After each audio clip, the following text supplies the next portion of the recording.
Chapter 1050. The girl's face revealed an expression of boundless joy. This was not an act, but a genuine expression of joy. Looking at the girl's eyes that were filled with confusion, uneasiness, and fear, turned into the current peace and hope, Duke wondered if he had really fallen, turning his head and accepting a gift. "What's your name?" Duke asked. Unexpectedly, the girl did not answer him. Instead, she took 2 steps back and knelt down. "Master, please bestow me a name." "I'm asking you what's your name?" Duke was a little embarrassed. "No one treats me as a high elf anymore. My old name has already lost its meaning. So please bestow me a name, Master." Duke asked a few times, but the girl still refused to answer. Duke was also discouraged. He could not bring anyone from this era with him, so he thought to himself, "All right, I'll just leave her with Tyrant later. After all, everything I'm doing now is just a temporary measure to numb the enemy." "Celia." "Yes, from now on you'll be called Celia Ubatilia." Duke's bad taste kicked in. The girl happily accepted. She placed her hands on her shoulders and bowed to Duke. "From now on I'm only yours, Celia Ubatilia. Come here." "Yes." The shadowy Duke stretched out a black finger and gently slid it down from Celia's shoulder. As the girl trembled slightly, his fingertips slid across her collarbone, through the canyon, and landed near her navel. Even though she was embarrassed, the girl still quietly endured the slight uneasiness and fear in her heart. I didn't expect your aptitude to be top-notch." To be honest, Duke was quite surprised. He had thought that Queen Azhara would throw a sugar-coated bullet at him, and that she would at most be a charming vase. But upon inspection, he realized that this was a completely undeveloped piece of virgin land. Don't get the wrong idea. He was talking about the aptitude of the girl now called Celia. Although she was not very powerful now, her bones, muscles, and magic circuits that had yet to fully take shape all had top-notch potential. It was only a matter of time before she entered the realm of heroes. The rarest thing was that, like most of the Moon Guards, she cultivated both magic and martial arts. He leaned towards agility, but deep down he was still an intelligent hero. Who was she? Another tragic character who was buried in the long river of history, unable to become a hero? Duque sighed in his heart. Speaking of which, the ancient era was also an era where heroes came forth in large numbers. Think about it, Doraima Sunstrider, who founded the Kuel Salis kingdom, was now an unremarkable existence among the elven nobles. His awkward radiant moon strength left him in a dilemma. Celia, who was praised by Duque, was slightly happy, but she didn't dare to be arrogant. "Master, please take pity on me." "Pity? As long as you pay your eternal loyalty to me, I will." Duque stood up and allowed her to follow behind him. "I'm not interested today.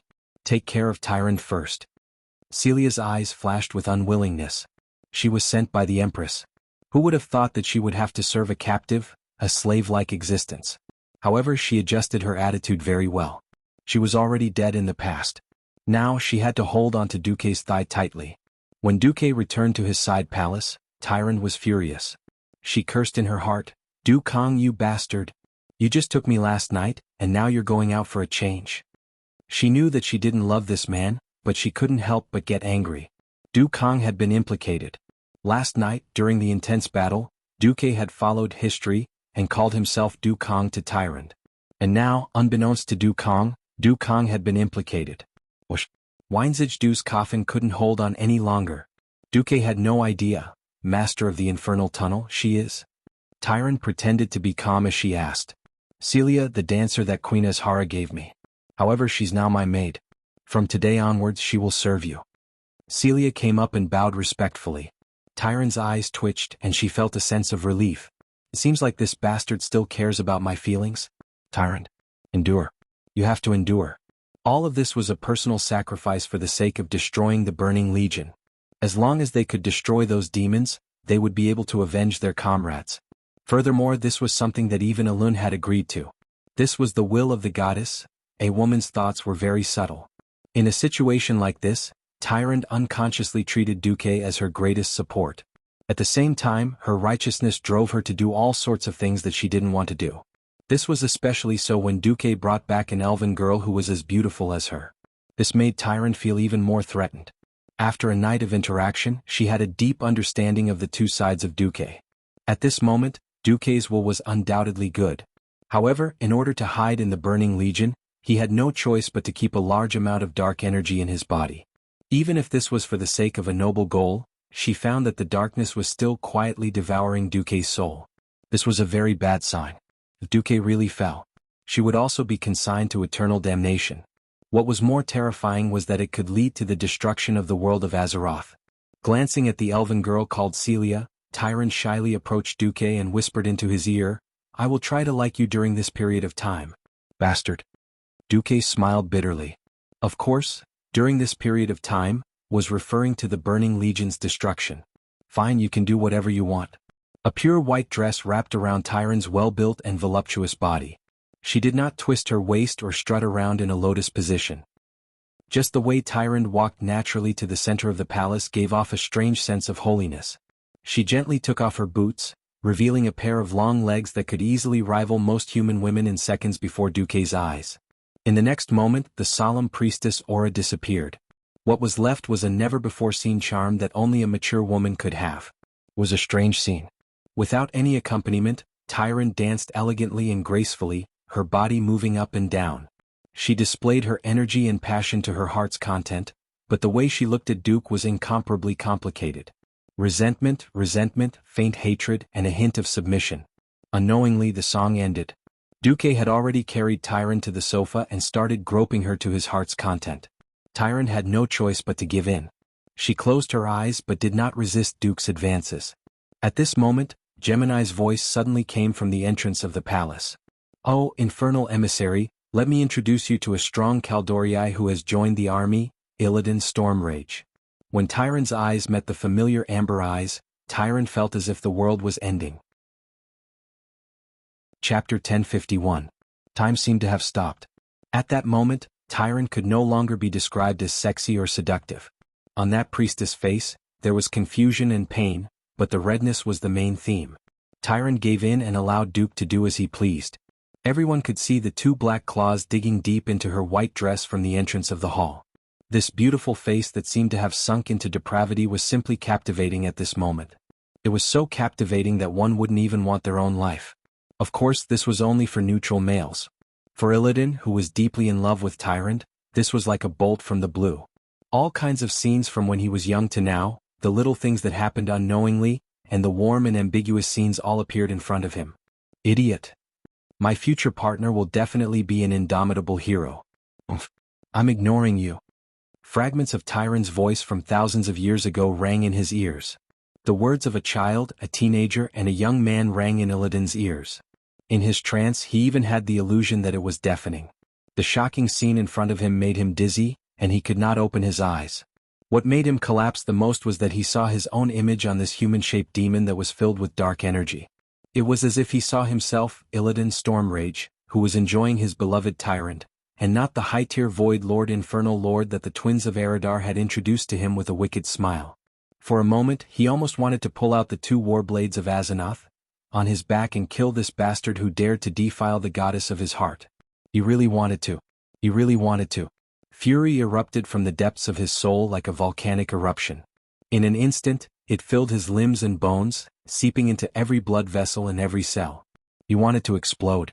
The anger in his chest swelled to the point of explosion, and he was on the verge of exploding. On the other side, seeing the change in Illidan's expression, Duque knew that things were going to go south.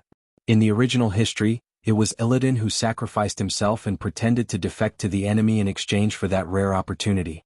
That scene definitely did not include Tyron being robbed.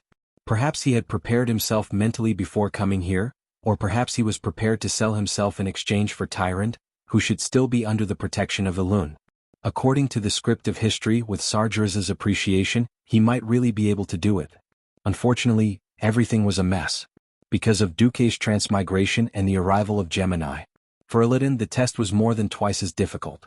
The system elf clearly marked that Kill Jaden's will had quietly arrived. He attached a very faint trace of his divine sense to auras and observed the side hall. Not only was he observing Illidan but he was also observing Duque. Kill Jaden thought that he had done it very secretly, but he could not escape the soul scan of the system elf. Duque knew that the biggest test had come.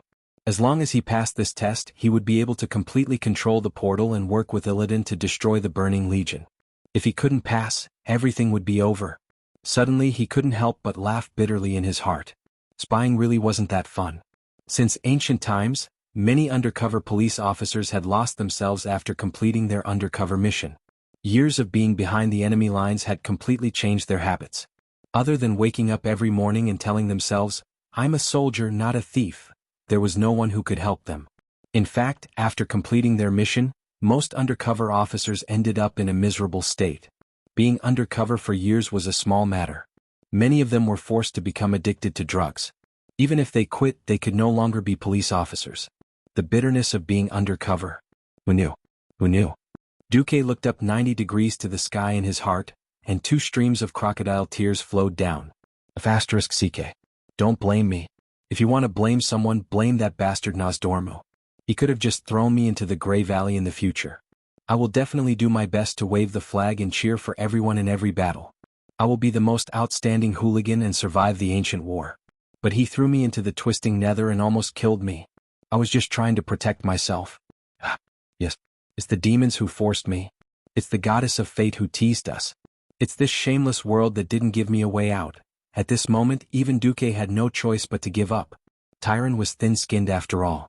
Her first reaction was to escape from reality. She couldn't accept that she had just decided to cooperate with Du Kong, and immediately her despicable behavior was seen by her childhood sweetheart who loved her deeply. It was a blasphemy against her hazy love. It was the collapse of her entire world. She screamed, "Don't look at me." She turned her head and struggled to get up from Duque's body.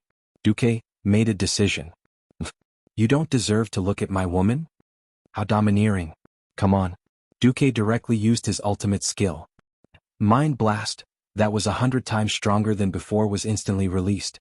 The invisible, formless, and powerful psychic attack crossed 10 meters and landed on Illidan's body. Illidan, who had never seen such a strange attack, was caught off guard. His agility did not help him, and the instincts that he had trained for thousands of years did not help him. His strong, steel-like body was sent flying just like that. Crackle. He miserably rolled on the ground a dozen times before his dust-covered body stopped in the deep ravine he had created. Logically speaking, as an agility-type hero, he shouldn't be so weak. But Mind Blast was never a simple dark element attack. Illidan saw every moment of his life in the spiritual illusion, from when he was born to when he died of old age. If it wasn't for the fact that the image in the illusion was exactly the same as when his body was twisted, he might have been a little more spirited. He used all his strength to try to prevent his world, mainly the real world, from falling into a state of chaos. But that was all. He wanted to get up and scream to the sky to express his pain and depression. But at this moment he finally came to his senses and remembered his mission and mission. Yes. I came here to pretend to join them and then find a way to destroy the entire Burning Legion. Wasn't I already mentally prepared to endure and endure everything? Why did I lose my composure when I saw Tyrant? I had to take back Tyrant. I had to endure for the future of my people. Illidan bit his lips until they bled, but he pretended to vomit blood. He knelt on the ground and shouted, "I'm so sorry. Great Lord Infernal Affairs. I shouldn't have peeked at your belongings. Please give me the heaviest punishment." Chapter 1052. The situation in front of him gave Duque a headache. He was terrified. He was terrified. Although he knew that Illidan was pretending, Illidan was still terrified. This was something that countless players could not do back then. He deserved to die and he was unrepentant.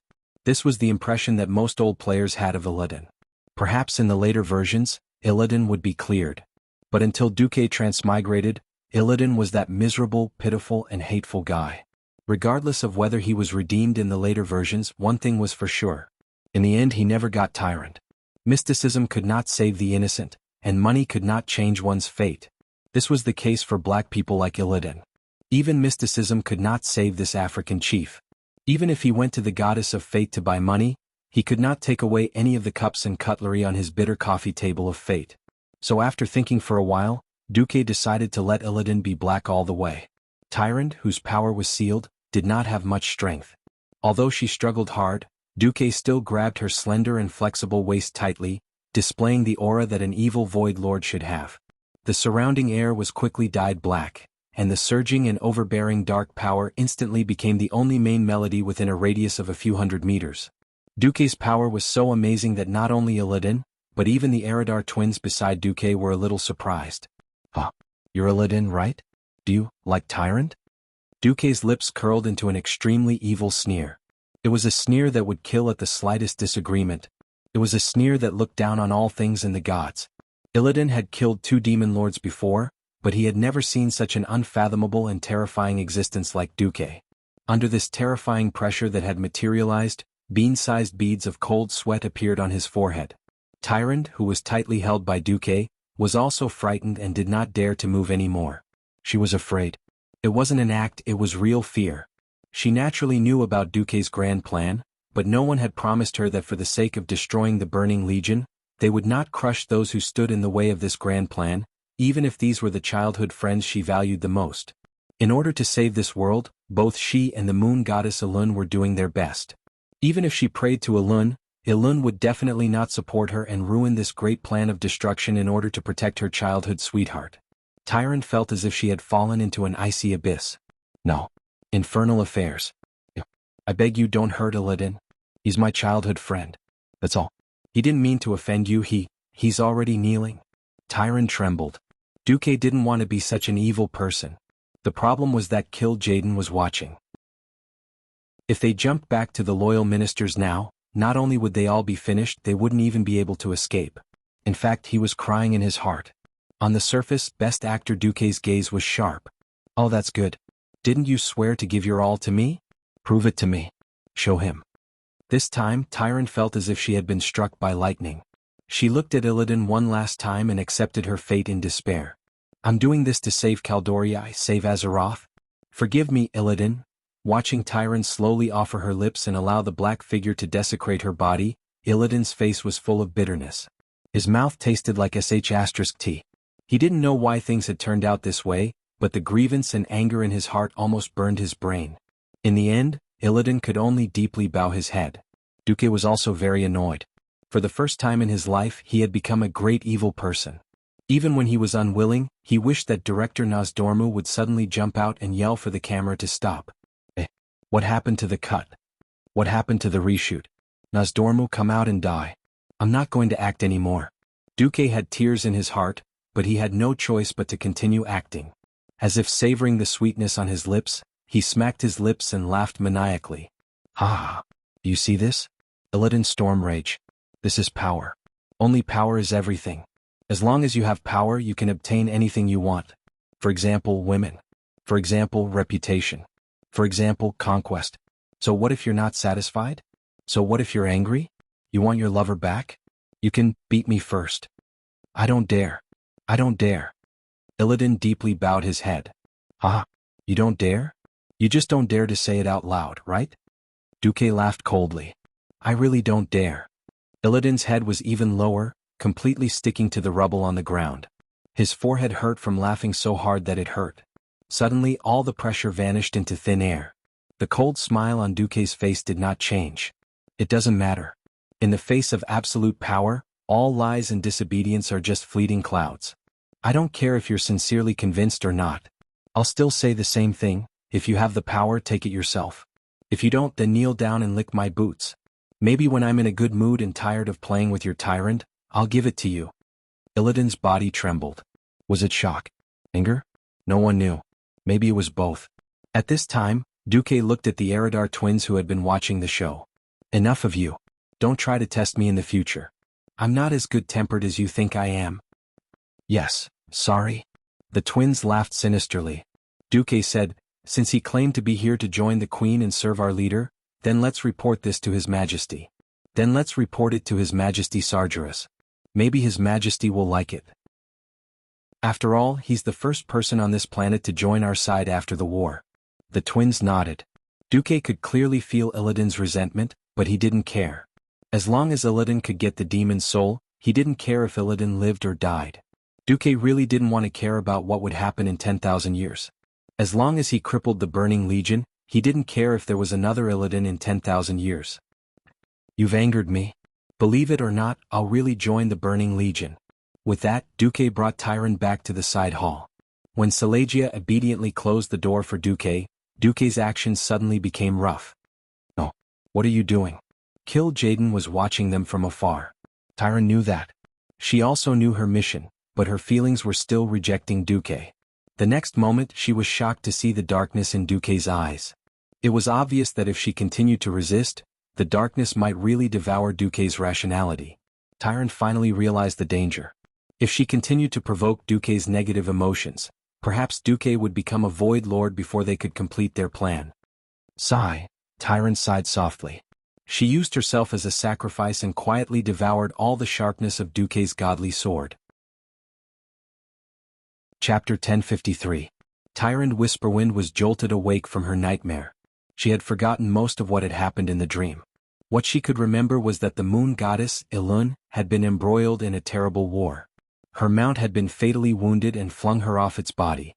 Her head had hit the ground heavily. Then she had been captured by that terrifying Savis. She could still remember some terrifying scenes and sounds. A monster that looked like a goat had been eyeing her menacingly. A pair of furry hands with sharp claws had been grabbing onto her tightly. Then she had woken up in shock. That pair of narrow and elegant silver eyes swept around the gorgeous side hall. She had seen this gorgeous room where she had been placed under house arrest countless times. The afternoon sun shone in from the west. This was supposed to be the elves' resting time. Her soft lips parted slightly, and she let out a soft sigh, lamenting her current situation. She shook her head. Her dark blue hair fluttered like waves, and a few strands of silver hair were rather conspicuous at this moment.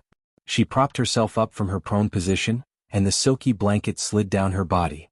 Suddenly seeing the battle scars on her beautiful body, she could not help but blush. She really wanted to ignore the black figure beside her, but unfortunately, the man who was sleeping soundly in the shadow state was her true master. This man who called himself Du Kong had always shown her the Burning Legion's battle reports without a care in the world. He had even publicly announced to the Eridar twins that this was part of his training to break her willpower. Tyron wanted to deny that these battle reports were true, but the few times she tried to contact Elun under Du Kang's watch, she was met with silence.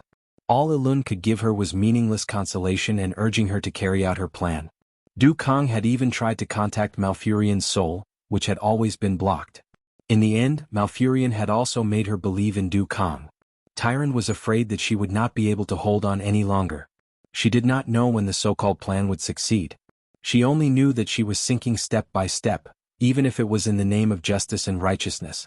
The beautiful memories of her childhood and teenage years were fading away, and the members of the Elun sisterhood were beginning to fade from her mind. Her entire spiritual world was filled with this man's endless tricks and schemes. She had fought, cried, and begged for forgiveness. What scared her the most was that she was starting to get used to this role that she once thought was terrible. Even if she was tormented miserably, her mind would still be filled with that black figure when she turned around. If he left for a while, she would quickly miss him and look forward to his next visit. Unknowingly, 30 days had passed.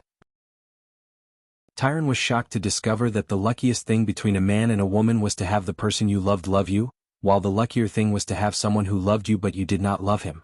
But now she had fallen into a third way that she thought she would never accept: getting used to each other. In just a month she had completely gotten used to his presence. It was as if she was eating and drinking. Have I fallen? Tyron held her face in her hands. Suddenly Duque's voice was heard. No.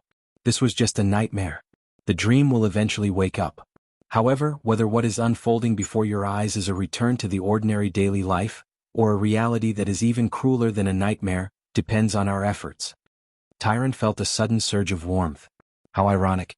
Just as she was about to break down and become a toy without any sense of self, it was the fellow who had been forcing her that pulled her back. Tyron bit her lip hard. She could not help but let her imagination run wild. If he really used this method to save the Kado race, how should I face him in the future? Bringing Tyron with him, Duque walked towards the southernmost tower of Azhara's palace. The tower shone with the light of magical energy. Thanks to Duque's perfect adjustments, the High Elves did not have to work day and night like they did in history. Along the way, Tyron saw the High Elves and the evil long-horned monsters taking turns to salute them on the way to the tower. The High Elves wore green hooded robes embroidered with intricate patterns, while the monsters' lower bodies resembled the bodies of goats. They used to be Night Elves, but now they belonged to the Burning Legion. Yes, they were satyrs. In the huge hall at the top of the tower, the satyrs and the High Elves struggled to maintain the magic within the hexagon formation. On top of the complicated magic formation that Duque had personally engraved, a ball of flame floated in the air. There was a ball of flame floating in midair. In the middle of the flame was a black hole. This black hole seemed to never disappear. The moment Duque brought Tyrant into the hall, she knew that she had entered the territory of the leader of the Burning Legion, Sargeras. There, the Lord of the Abyss, Manaroth, and Eridar Gemini had already arrived. Be it the Apocalypse guards around the hall, they all looked at the white-robed Tyrant with mocking eyes. These mocking gazes made Tyrant feel ashamed. The Gemini even gave Duque a thumbs up. Thanks to Duque's extremely pure spatial magic, Sargeras no longer had to forcefully descend his will. His power could pass through the huge portal at any time and appear in this world.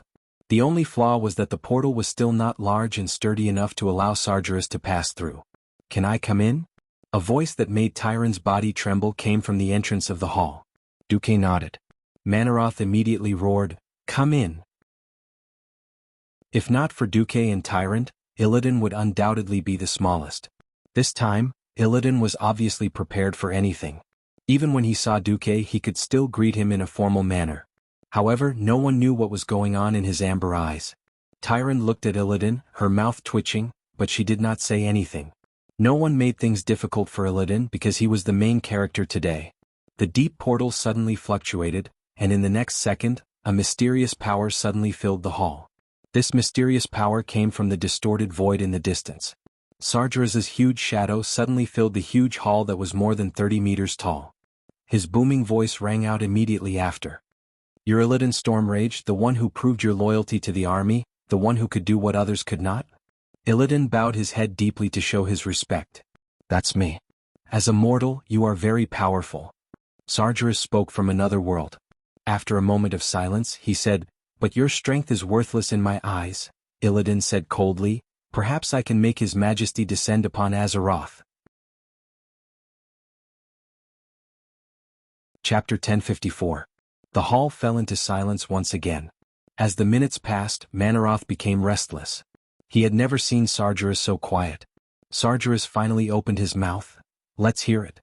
Illidan raised his left hand. An illusion of something appeared in his palm. The demons were a little disappointed.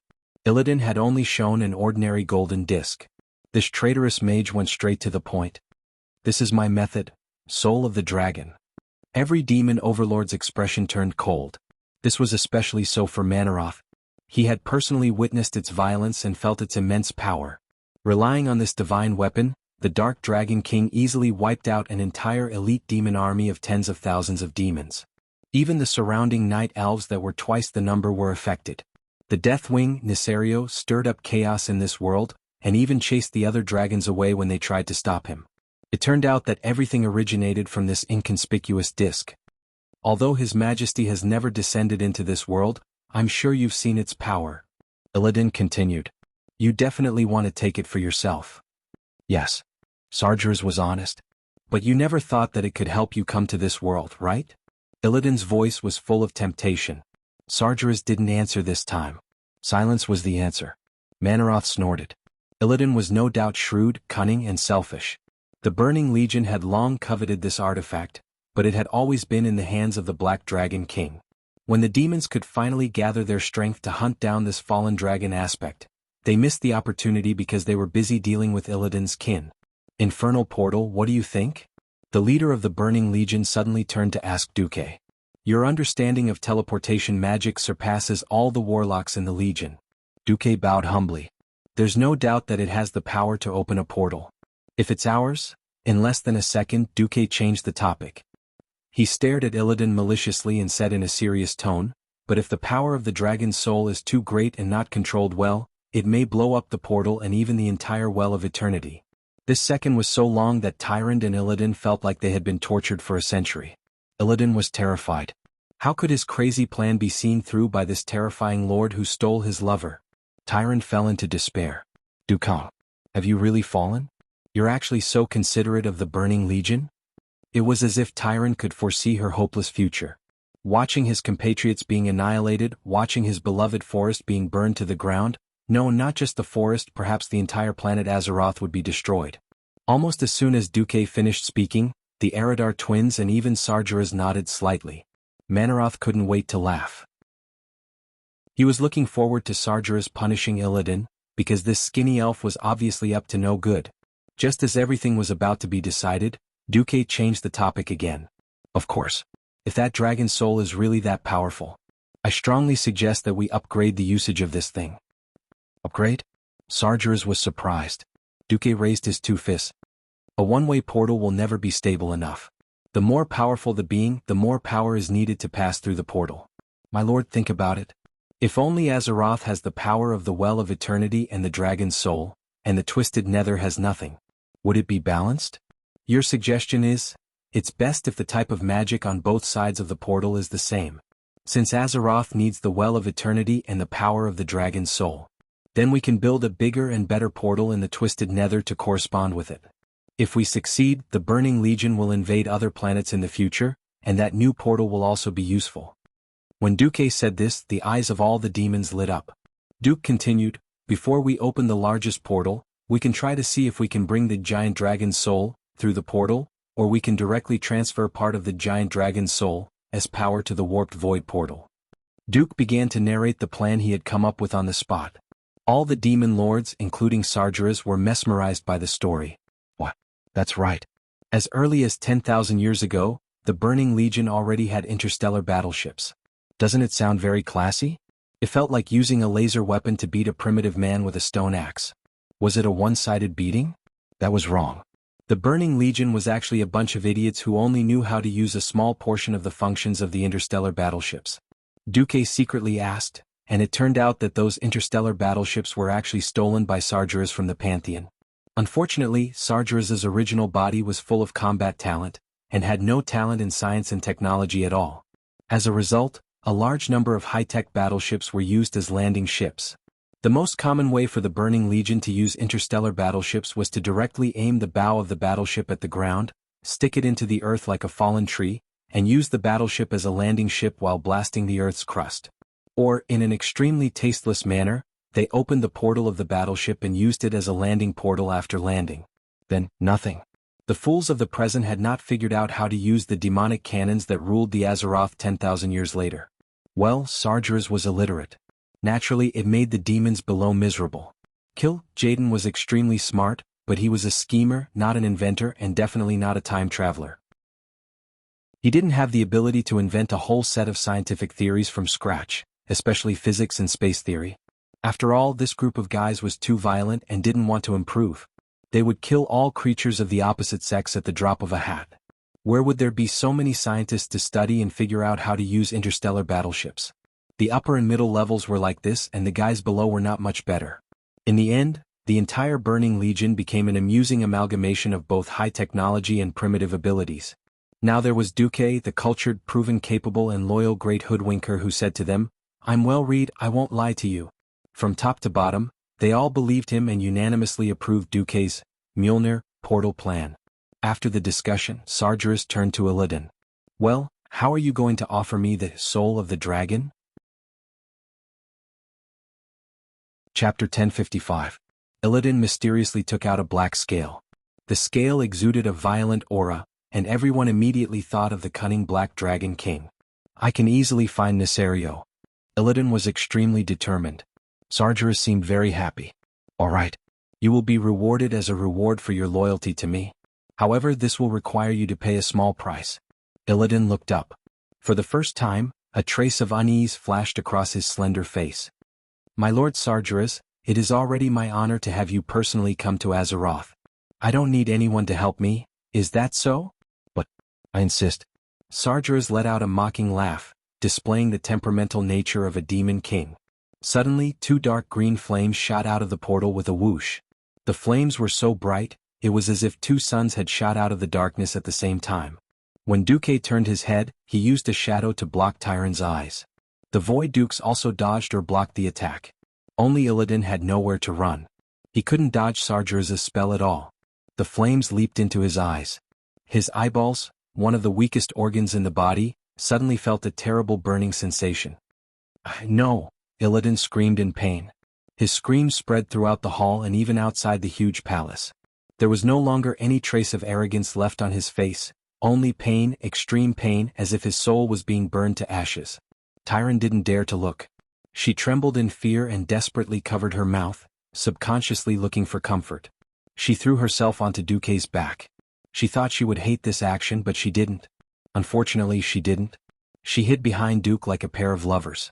If Illidan still had the luxury of time, he would be furious. Unfortunately, he didn't have the time to care about others.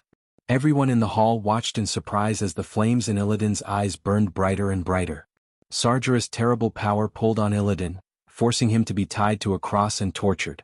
He opened his arms, his feet off the ground, and his whole body was pulled into the air and bent backward. It was as if in the next moment, this incomparably famous hero would be broken like a matchstick. Illidan's eyeballs were burned to ashes in the first instant, but the flames did not extinguish. The flames fueled by evil magic continued to burn into his eye sockets. When the raging flames burned away the last trace of blood and flesh in the eye sockets, the flames suddenly extinguished. Illidan collapsed on the solid stone floor like a dead dog. Even though he could still feel the lingering pain in his nerves, he was still in so much pain that he wished he was dead. All of his arrogant expression had disappeared.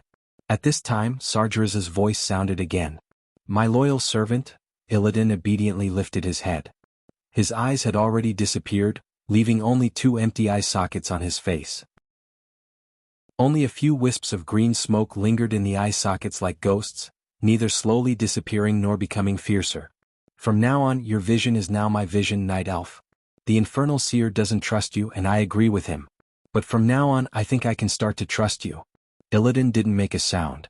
Obviously, the great pain made it impossible for him to maintain his focus. But Duque could clearly feel Illidan's hatred. The hatred of stealing his lover.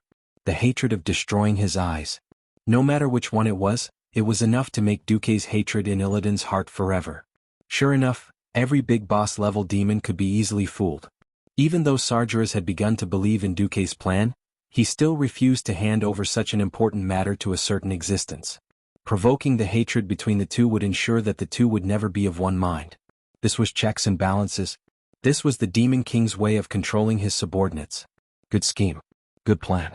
If Duque wasn't a veteran transmigrator who had transmigrated twice, he would probably be tricked when Illidan tricked the Burning Legion. As for Sargeras' precautions, Duque only wanted to say, haha. However, it was useless. Time passed day by day. There weren't many surprises. The only one that could be called an accident was the rebellion of Dasrima Sunstrider. This grandfather of Kale, that was very smart. He noticed that when Sargeras could easily descend, the Burning Legion's attitude towards the High Elves didn't change. The last batch of demonic crystals was just a personal gift from a high-grade lord. This obviously meant that the Burning Legion had never really valued the High Elves. Dasrima hated the disgusting appearance of satyrs. As a true noble, a wise man who was good at thinking, he began to realize that what Queen Azhara said should be an empty promise. He had wanted to leave Azhara's camp for a long time, but he didn't have a good proof of allegiance until he accidentally found the soul of the demigod Cenarius's eldest disciple imprisoned in a small soul crystal. And that was the side hall where Duque lived. Recently, Duque was busy with the mysterious Mjolnir project. He and the Gemini rarely returned to the side hall. The eldest disciple of Cenarius and the high priestess of the moon goddess. This will be a very good gift. Dasrima thought and did so. In the end, the founding ancestor of the Sunstrider almost lost his life in the city of Azhara. The dancer Seleka, whom he thought he could easily knock out, was unexpectedly strong. It took Dasrima a lot of effort to subdue her.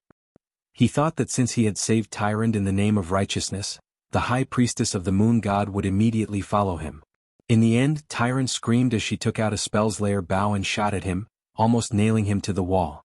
The only lucky thing was that he still managed to get his hands on the soul crystal. He broke it immediately and released Malfurion. In the end, he activated the teleportation before the demon guards arrived. Yes, it was a teleportation that took up to 10 seconds to cast. He found that he couldn't understand what Tyrant was thinking. After he released Malfurion, Tyrant shrank into a corner of the side hall. She didn't attack him, nor did she follow him. With no other choice, Dasrima could only run away before the teleportation channel in Azhara was sealed. When Duque returned, Tyrant threw herself into Duque's arms and whispered, "Promise me, end this as soon as possible. I'm going crazy. No matter who succeeds, end it quickly." Duque said in a low voice, "Okay." Chapter 1056. At the Mount Hygel defense line in the northwest of the continent, the Burning Legion launched a new wave of attacks. The Night Elves who were on the defensive needed sleep and food to replenish their energy, but this became their weakness. The demons didn't need this. They could fight day and night tirelessly until they died on the battlefield. They would only retreat and stop fighting when they were at an absolute disadvantage. Even if they retreated, they would quickly return and soak every inch of land in blood.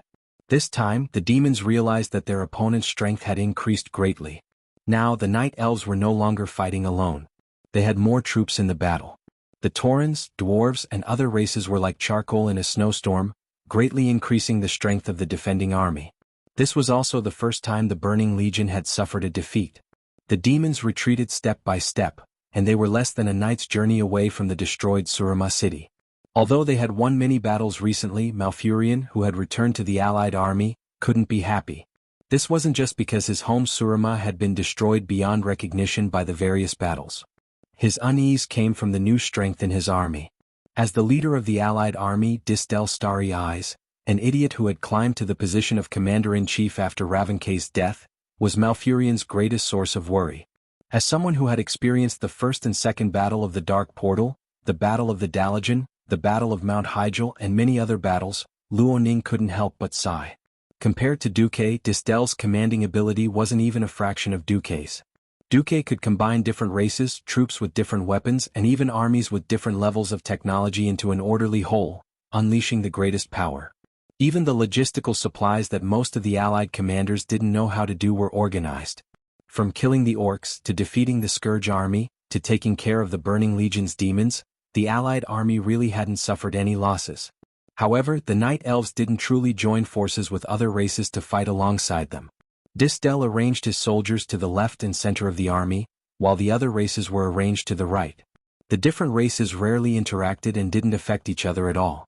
If this could still be considered an alliance, then such an alliance was destined to fail. Those demons would constantly replenish their strength and launch even more ferocious attacks, often aiming at the intersection of the various races with incomparable ruthlessness. The only bright spot was that this new alliance had a large number of powerhouses. Almost every time they relied on their strength to turn the tide. Brock suddenly leapt up, his movements smooth and fluid. It didn't seem like something a bulky body like him should be able to do. The gray-haired orc brandished the two-handed greatsword that used to be the Blade of Natural Disaster and was now called the Blade of Judgment as he charged into the enemy formation. Brock let out a wild roar and swung his greatsword, easily slicing 5 demon guards in half at the waist. With a kick, he pushed the still trembling body onto the back of the evil demon. Of course, the fiercer one was still Lord Ho. This number 1 orc warrior swung the blood howl, that was also famous at this point in time, carving out a path of blood. In an instant, 20 to 30 demons were sent flying. Some were dead, some were turned into spare parts, and some were on the verge of dying. It didn't matter if you were a small demon pawn or a low-ranked demon lord, none of them were a match for Lord Ho. Hellhound? 1 chop. Doomguard? 1 chop. Lord of the Abyss. And it was AF * King Chop. Before Lord Ho's strength was exhausted, there was no demon that Lord Ho couldn't kill. Lord Ho was ferocious. The only problem was that Lord Ho's explosive fighting style consumed too much energy. Luo Ning had to get someone to pull Lord Ho back to rest once every hour. Thus, Lord Ho had a new nickname in the Alliance army, 1 Hour God of War. With Malfurion's return, he naturally shouldered the heavy responsibility of recovering his mana. The group of heroes could unleash their full strength. The siblings, Maev Shadowsong and Jared Shadowsong, weaved through the enemy formation at high speed. Maev's crescent blade easily set off waves of blade whirlwind among the demons, sending flying knives to the enemy's vitals. As usual, Luo Ning used his powerful arcane magic to suppress the Eridar warlocks. However, the one who killed the most warlocks wasn't him, but the elusive Vanessa. With the support of her luxurious top-grade equipment that blinded everyone, Vanessa often used backstab from the back of a warlock followed by a slice combo and cut the warlock into minced meat. There was no need for her to use a 5-star eviscerate or other ultimate skill. It seemed inconspicuous, but when the results of the battle were tallied, Vanessa threw out a bunch of warlock staffs. Every big boss in the Alliance army was dumbfounded. Even though the demons fell one after another, new enemies kept surging in from behind. The Night Elves' battle line began to shrink as if they had been hit by a hammer. They had been fighting the Burning Legion for a long time. Not a single one of them wasn't exhausted. Archimonde was too cunning. He had taken advantage of this weakness of the Night Elves. An Abyssal Lord shouted, "I am XX," before the battle started. Then, like a tank, It charged into the formation and started a massacre, until it was killed by Lord Howl or some other expert in the Alliance army.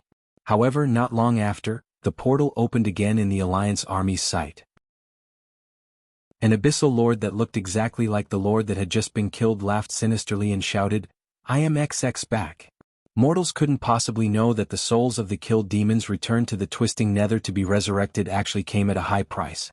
They only saw that they had terrifying enemies that could never be killed, and would resurrect immediately after being killed. So, when more and more ferocious demon warriors with long fangs entered the battlefield, the morale of the elves collapsed. If it wasn't for the demigods of Azeroth acting together, such as Cenarius' father, Malorn the White Stag, as well as the remaining 4 dragons suppressing the enemy's air force, the battle would have been over 1,000 miles away. No. We can't go on like this. Our military strength isn't infinite. Even if we gather the combat power of the entire planet, we will still be exhausted to death. This wasn't just the thought of Cenarius, but also the thought of all the big bosses. What should we do? Even Malorn smiled bitterly. Maybe we can blow up the Well of Eternity and cut off the demon's entrance, Malfurion suddenly said. How? Everyone's eyes lit up. Soul of the Dragon. Malfurion spat out 4 words. But we can't find that traitor, Nesario? The Red Dragon Queen gritted her teeth. At this moment, Ronan suddenly interrupted, No, maybe I can. What he took out was a black dragon scale that had crossed 10,000 years of time and space. Chapter 1057. When Ronan spoke, Alexstrasza wanted to say, We can't wait to catch him and tear him to pieces, but that black dragon is so well hidden that even our own dragons can't find him. However, when Ronan took out the dragon scale, the 4 dragon kings were speechless. Of course, they recognized that it was something from the dragon race. The 4 dragon kings recognized at a glance that it was definitely Nesario's scale, and not another black dragon's. At this time, the blue dragon king, Malygos, stared at Ronan with bloodshot eyes. The entire blue dragon race tried to protect me, but they were annihilated. Even my spouse, Syndagosa, died in battle. Even so, I couldn't hurt that traitor Nesario at all. I couldn't even tear off a scale from that bastard. How did you do it? Ronan was speechless. Was he going to tell Malygos at this time that it was his master, who killed Deathwing 10,000 years later, who asked him to bring it here? Facing Malygos, who had fallen into a berserk state, Malfurion suddenly took half a step forward, blocking the line of sight of the Blue Dragon King and Ronan. Get out of the way. It's none of your business here. Little elf. Malygos glared at him. Malfurion shook his head slowly. He suddenly remembered many things. What he thought about the most was still, nothing. The mysterious Void Lord who claimed to be Du Kang. To be fair, he was also angry because Du Kang had taken what he loved. However, he was helpless. The situation of the war was already in danger. If he did not do anything, the fate of the entire world would be irreversible. Before he was rescued by Darima, Du Kang personally told him that the key to turning the situation around was the soul of the giant dragon. He wanted him to find a way to reasonably let the soul of the giant dragon fall into the hands of his brother, Illidan. As for what that plan was, Du Kang refused to say. Malfurion did not know what his brother's plan was either. Malfurion would never easily trust Du Kang. He did not even dare to fully trust Roddick, who had made countless contributions but was extremely mysterious. After all, the humans on the Kalimdor continent were just a bunch of ignorant barbarians who didn't even have their own language. Whether it was Roddick or the mysterious female thief, they obviously came from a more civilized world that had a more systematic understanding and application of knowledge and power. Malfurion had made up his mind that he would study the dragon soul for a while before he decided to deal with it. In any case, the situation couldn't get any worse. Even without Sargera's arrival, the Allied army would be exhausted to death by the Arkharan army.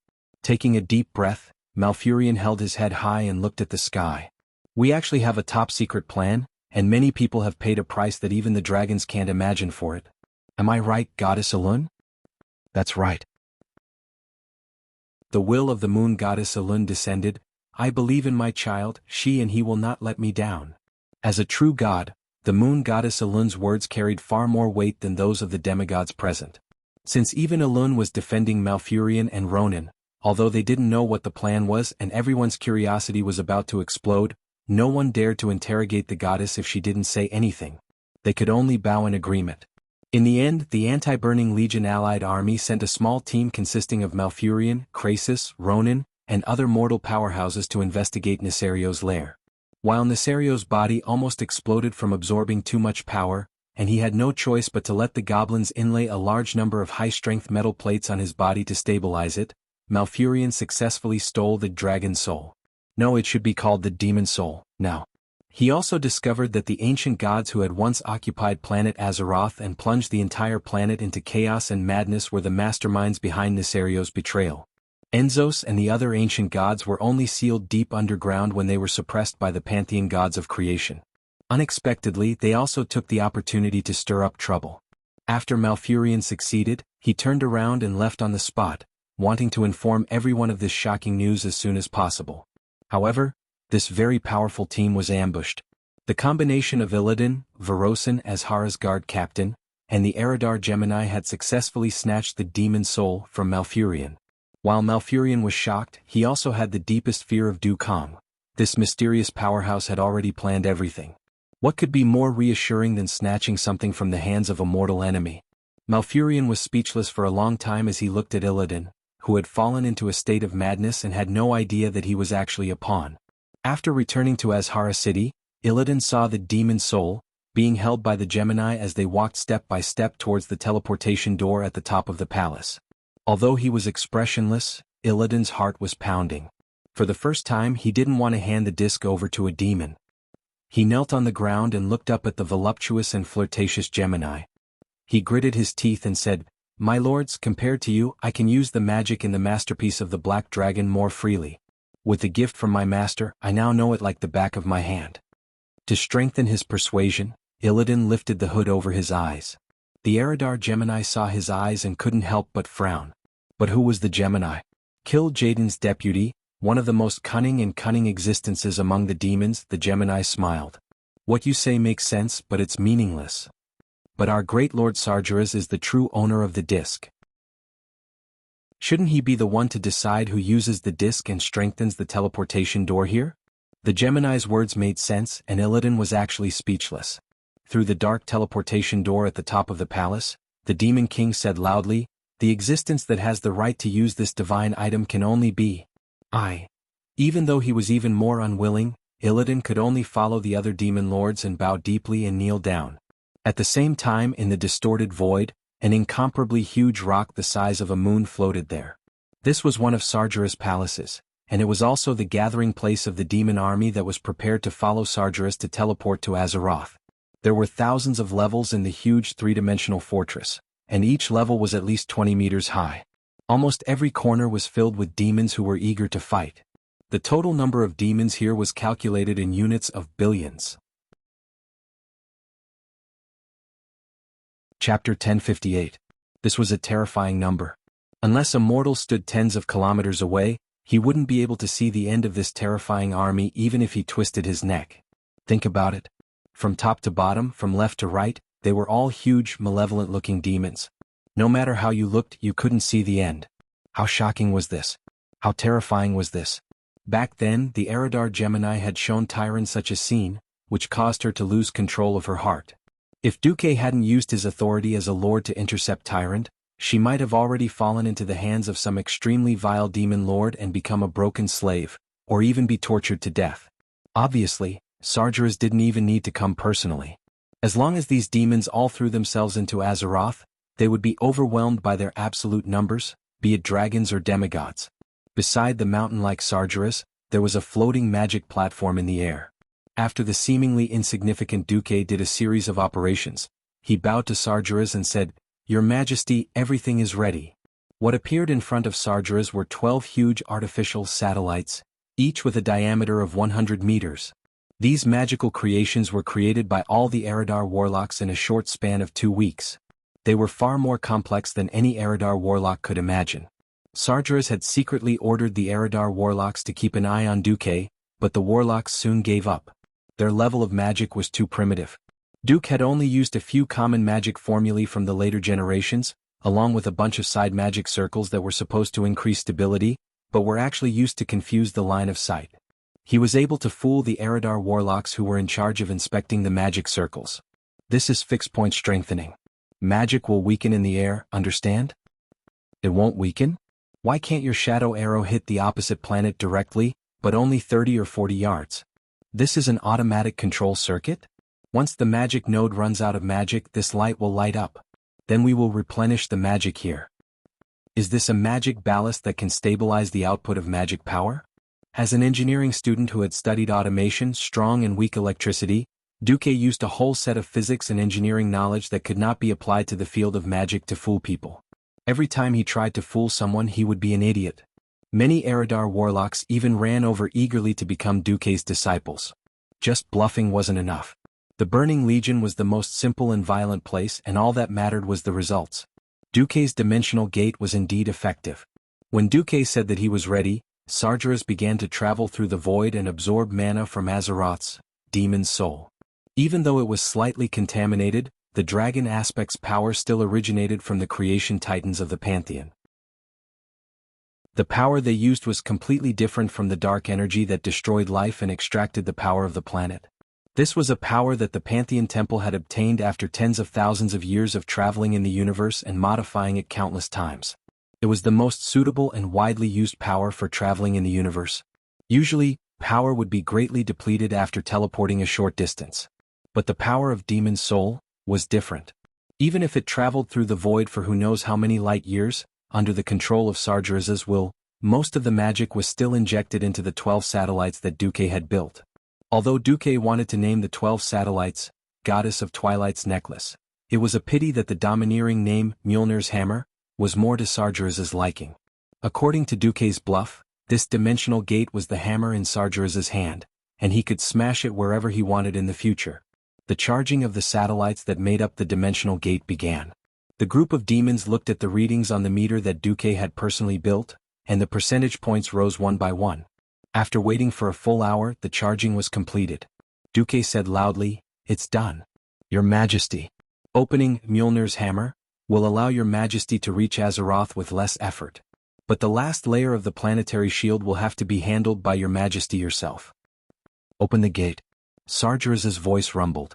After Duque recited a long and complicated incantation, the 12 satellites that looked like a necklace shone with a mysterious magical light. Soon, the light on the 12 satellites connected in a clockwise manner to form a complete circle, and then the circle drawn in the distorted void glowed with the unique light of the dimensional gate. Sargeras could tell almost immediately that this extremely huge dimensional gate that could accommodate him was better and more stable than any of the Burning Legion's portals in the past. Ah, infernal affairs. You did well. In the huge fireball, a few boxes that emitted powerful magic waves passed through the void and flew directly in front of Duque. That was Sargeras' reward for Duque. Duque was like a hungry dog snatching shit. He rushed over and put away all the boxes without even looking at the surrounding demons. On the other side in Azhara, Demon's Soul floated in the middle of the Well of Eternity, shining with a dazzling light. In the deep hole formed by Sargeras' incantation, the power of the Demon's Soul and the Well of Eternity churned continuously, about to form a stable dimensional gate. The Demon King was in his terrifying world, preparing to enter this latest spoil of war. Soon he would destroy all life in this world, and then he would destroy the next world with life. Apart from him, there were some special existences waiting expectantly. Their dreams were terrifying, and even more primitive than the dreams of the Demon King. They had waited for a long time to regain their freedom and take back what belonged to them.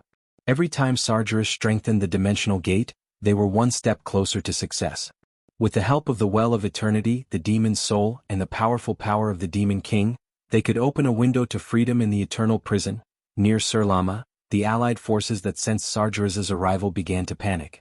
On the ground, the demigods led by Malorn launched a fierce attack on the Burning Legion. At the same time, Archimonde also hoped to use a decisive victory as a gift for his master's arrival. As soon as the battle began, it directly entered the most brutal state. The wild boar demigod Agamagan slammed into 2 abyss lords, or sent them flying, or used his long teeth to pierce their bellies. But his huge size attracted even more firepower. Mother Shiraz's 6 evil scimitars slashed at him in succession, and the Doomsday Lord Kazak's shadow arrows bombarded him simultaneously. In the end, he couldn't hold on and died on the spot. Chapter 1059. This was true for demigods, not to mention the mortals. A large number of lives were consumed like ants. In this primitive and backward era, no one knew how many people had died except for the relatives and friends who were familiar with those who had sacrificed themselves. Perhaps the demigods of Azeroth could find a chance to revive in the distant future, but mortals were dead. The battlefield was filled with a tragic atmosphere. If not for the fact that the Burning Legion only wanted to kill and destroy, the morale of the mortals in the allied army would have collapsed. In the sky, the dragons chose to give it their all. No one can guarantee that the spy hidden in the Burning Legion or Illidan Stormrage will be able to close the portal. We can only trust ourselves. Give it your all. We will close the portal with our own power. Alexstrasza encouraged the 4 dragon aspects, as well as the dragon assault team, Krasis, Malfurion, Ronan, and the others. This was destined to be a charge filled with pain and despair. The sky of Azeroth was filled with dark clouds. Unfortunately, the dark clouds were formed by the Apocalypse Guards that were hovering in the air. Archimonde had personally gone to deal with the strongest demigod, Malorn the White Stag. Those left behind in Azeroth were not weaklings either. For the army, Apocalypse Lord Mephistos roared. His huge claws fell from the sky, and the Apocalypse Guard army that was as dense as a swarm of locusts slammed into the Dragon Tribe's assault team like a huge wave. The 4 dragon aspects were undoubtedly the strongest in Azeroth. The strong bodies of the dragons, coupled with the power granted by the Creation Titans, made them very strong. However, the betrayal of the Wings of Death had extracted part of their souls and their power cores. Even Alexstrasza, who used life as her power core, was only left with less than 40% of her power from her peak. Facing the siege of dozens of Void Dukes of various sizes in the sky above Azhara City, even someone as powerful as them fell into a desperate and bitter battle. They could not even get close to the outer city walls of Azeroth. A single dragon breath could kill more than a dozen large Apocalypse Guards, but half a second later more demons filled up the gap. They did not have the time to catch their breath at all. Giant dragons relied on their claws, mouth, wings, and tail the most. When Malfurion landed, he summoned a net of vines below them. Hardly had the experts been caught and the momentum of their fall slowed down when Azhara's counterattack arrived. Countless demon guards and hellhounds swarmed out of the city gate. On the tall city wall, the high elf mages and Eridar warlocks lined up neatly in 3 rows, showering the heroes with spells of all colors. Follow me. Malfurion led the heroes into an enormous sewer that could accommodate 2 carriages at the same time. In the sewers that were not submerged, there was knee-deep black blood and a large amount of corpses emitting an unbearable stench. After Malfurion opened the gigantic alloy fence that had been enhanced by magic with a special secret technique, they had to endure the stench while they continued to charge toward the forbidden palace of Azhara. But soon they were also blocked by the flood of demons that surged into the sewers. At this moment, in the tower next to the Well of Eternity in the center of Azhara, a bone-chilling roar suddenly came from the portal that Sargeras used. Even if they could not see it, anyone with the slightest magical sense could feel a terrifying storm brewing in the Well of Eternity. Obviously that was the Burning Legion's unique demonic storm. Sargeras is about to arrive? Is everything over? Unable to hold it in any longer, Ronan directly used Arcane Impact, and broke through the sewers that they had been proud of as a barrier. The heroes charged toward the ground in a suicidal manner and rushed toward the inner city. Suddenly, an earth-shattering roar came from the sky, even louder than the loud noises on the battlefield. Deathwing rushed in and descended from the stormy clouds in the sky. He charged straight toward the demon's soul, that was floating above the Well of Eternity. Mine. That's mine. You despicable thieves. No one is qualified to take it away from my claws. Deathwing obviously fell into a state of madness as he charged madly toward the demon's soul. Although Krasis and the others were full of anger and wanted to protect Deathwing who had betrayed the dragons in such a situation, they had to shout in their hearts. Well done. The Burning Legion was powerful, so the demon lords never cared whether their enemies were one or a group. Anyway, they were all guys that had to be dealt with. Only the most evil and powerful races that thirsted for destruction and destruction like them were qualified to join the Legion. Since they dared to steal from Nesario, they dared to face the revenge of the Black Dragon King. Balnazar, Mal'Ganis, Khazroga, and Croesus, the 4 winged demon lords, flew into the air. However, the 2 Dreadlords and the 2 Doomsday Lords were only in the air just in case. Boom. A huge 3-dimensional protective magic circle suddenly appeared in the void, and an evil yellow-green light bloomed, bouncing Deathwing away. Not only was it bounced away, but it also caused considerable counterattack damage. No. The Black Dragon once again rushed toward the magic circle that could not be passed through. His body continued to burst into flames because of his excessive strength, causing his body to crack. He had to use the armor made by the goblins to maintain his body, but now the counterattack of the magic circle had triggered his injuries. Obviously, the armor had not completely sealed the cracks on his body. His eyes were wide open, and he rushed toward the demon's soul with anger. He was so fast that Malfurion was dumbfounded. This time there was a change in the magic circle.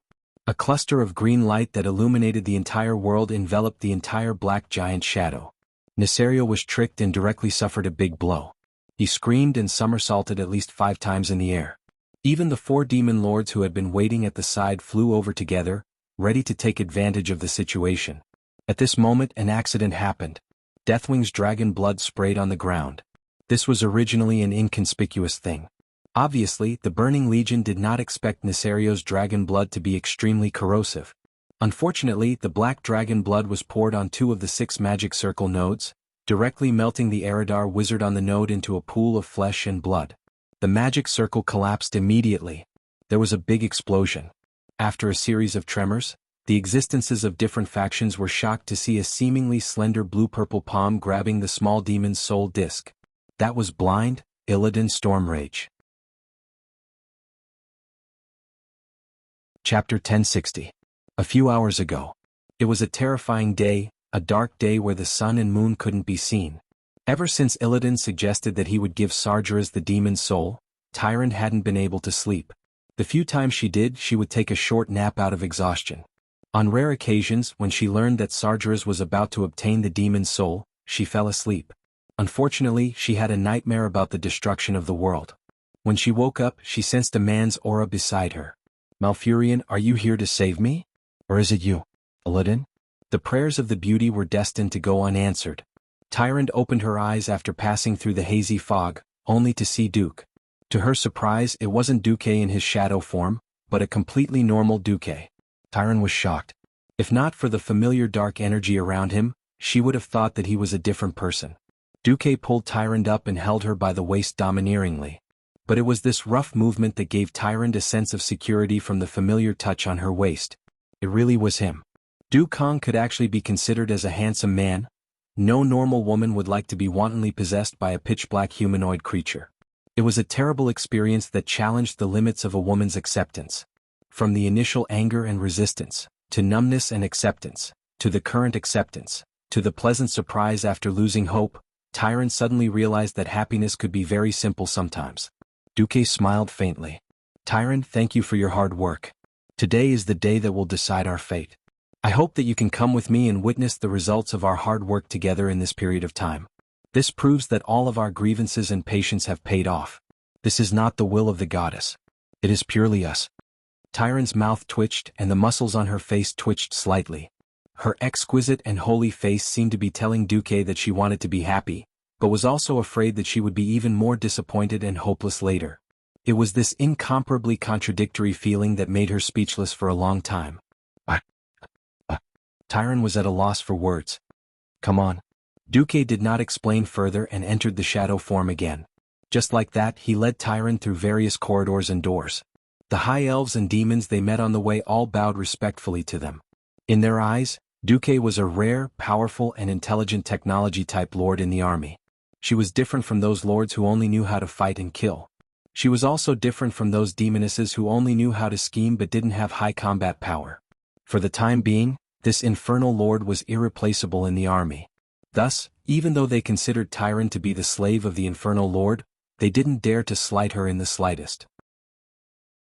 After arriving in the void, Tyrant saw Sargeras's gigantic and terrifying true form. She also saw Duke open a huge portal and teleport Sargeras to the space barrier of planet Azeroth in one breath. Even now, Tyrant still didn't understand what Duque was trying to do. Wasn't Duque still helping Sargeras descend? When Sargeras' mountain-like body disappeared through the void portal, Tyrant could clearly hear the cheers of the Eridar warlocks in Duque's control center. The demons were roaring, singing, and celebrating the fact that they were about to conquer and destroy a new planet. Alright, you can all leave. I want to celebrate with my baby. Duque spoke in the Eridar language, which Tyrant couldn't understand. However, before the male Eridar demons left, they gave Tyrant an "we understand" expression. Tyrant's face heated up. Filled with a sci-fi feel, the metallic hall that could accommodate 100 people instantly became empty. None of the Eridar demons felt that there was anything wrong with Duque's order. Because Duque had already proven his loyalty to the army and had completed his mission well. The status that Duque enjoyed now was a matter of course. Tyron braced herself and walked over to Duque's side. She knew that she couldn't defy Duque or Duque's divine sword. He wanted, at that moment, Duque gently hugged Tyron and whispered into her long ear, "Now it's time to witness a miracle. We have to conserve our energy because it's going to be dangerous." Duque snapped his fingers, and the huge screen in the hall projected a real-time image of Azhara's surroundings. Tyron saw the battle between the demigods of Azeroth and the main force of the Burning Legion. She saw the demigod, Malorn the White Stag, appear. As the guardian of nature, Malorn was known as the most powerful creature that walked on Kalimdor. He was one of the strongest creatures on Azeroth, just like the Dragon King. Guardian of the Way, Holy Spirit who protects all, Great Ancient Guardian. More than 10 titles and titles fully reflected Malorn's greatness. In the image, Tyron was shocked to see that Malorn had easily flattened an entire elite demon army of the Burning Legion in order to save his injured son, Cenarius. Archimonde had no choice but to appear to prevent the entire army from being destroyed by Malorn. The duel between the two powerhouses made Tyron think of phrases like, a duel between the strongest of two worlds. After the earth-shattering battle, Malorn, who had already been seriously injured in the previous battle against a large number of demons, was defeated by Archimonde the Corrupted. Although he had been evenly matched with the Demon Lord, Archimonde broke his neck. Archimonde won by a narrow margin. Ah! Tyron cried in horror. Because the one who died was the spouse of the goddess she believed in, Duque could only comfort her. Don't worry, demigods can be revived. It just takes a little longer. Then the image moved to the vicinity of Azhara, and Tyron saw the allied army's surprise attack turn into a bitter battle. She saw Nesario's chaos and failure. In the end, the center of the image locked onto Illidan, who had obtained Demon's Soul. Illidan. No one knew whether Illidan had aimed for this opportunity long ago, or if he had just appeared there by accident. All they knew was that because of the magic circle's explosion, Demon's Soul had been blown away. Now, within 100 meters of Illidan, there was nothing that could stop him. If Illidan wanted to do something to the platinum-shaped Demon's Soul, now was the best time to do so. Brother? 100 meters away, Malfurion exclaimed in shock. Chapter 1061. For thousands of years, Malfurion rarely used this title to refer to his biological brother Illidan. At that moment he wished that his brother was still the hero who fought for his people. He was not disappointed. Because Illidan shouted in front of everyone, "Tyrant! You see this? I'm about to become the hero of Azeroth. Wait for me. I will rescue you from the clutches of that infernal underworld demon." Yes, he was going to become the hero of Azeroth, not the hero of the Burning Legion. When he said this, it formed a huge contrast with his eyes that had been destroyed by Sargeras's blessing, and the evil Legion runes that covered his shoulders. Great! What jumped out of Malfurion's mouth was exactly such a delightful word. For a moment, Tyron cheered in her heart, even though she had always disliked Illidan's stubbornness. Illidan was a stubborn maniac who desperately wanted to prove himself. When he wanted to study under the demigod Cenarius, Cenarius found out that he could not calm down and learn the way of nature, so he rejected him. Feeling humiliated, Illidan immediately turned around and joined the Moon Guards. He used his identity as a Moon Guard to expose and prove the Queen's conspiracy. After the leader of the Moon Guards, Latusius, died in battle, he took over the leadership of the Moon Guards. However, Illidan was still too radical. His mana burn often burned his fellow Moon Guards to death, regardless of friend or foe. This caused him to offend many of his comrades. Unexpectedly, in order to win, he would act like Du Kang. On the surface he would side with the Burning Legion, but in the end he would find a way to fight back. Tyron was happy for Illidan. At least her childhood friend had not truly fallen. Unfortunately, Tyron's happiness did not last for more than a second, because she immediately realized that Duque was too calm. That strange calmness was as if he was waiting to see Illidan make a fool of himself. Duque's behavior was like a bucket of cold water poured over Tyron's head. In fact, Duque did not want to hurt Tyron's feelings. He even hoped that Illidan would reconcile with Malfurion on the spot like he did in history. He wanted Illidan to cast the Demon's Soul, and send the demons of the Burning Legion back home.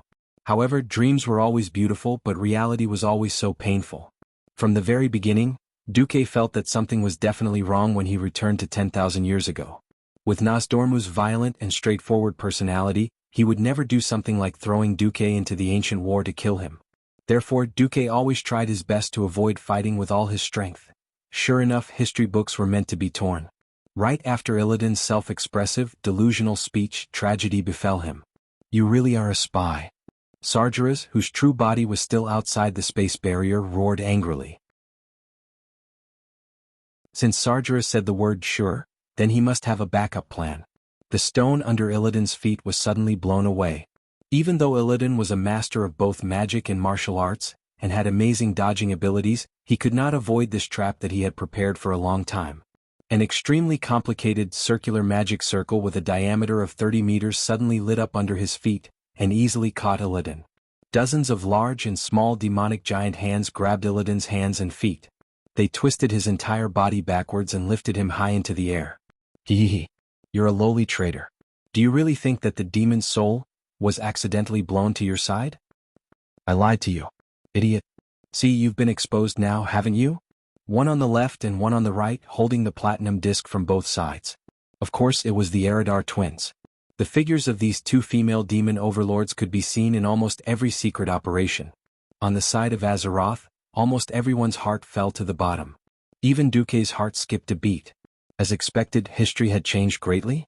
In a world where one traveled through time and time again, any small change in history could lead to the death of an important historical figure, and thus change history greatly. However, Duque did not move even though Tyrant, who was in his arms, had begun to tremble. It was Duque's calmness that affected Tyrant. On the other side, Sargeras's voice came again. Give me the demon's soul. I have no time to care about a little bug that is destined to be destroyed along with this world. Yes. Yes. The Gemini twins smiled.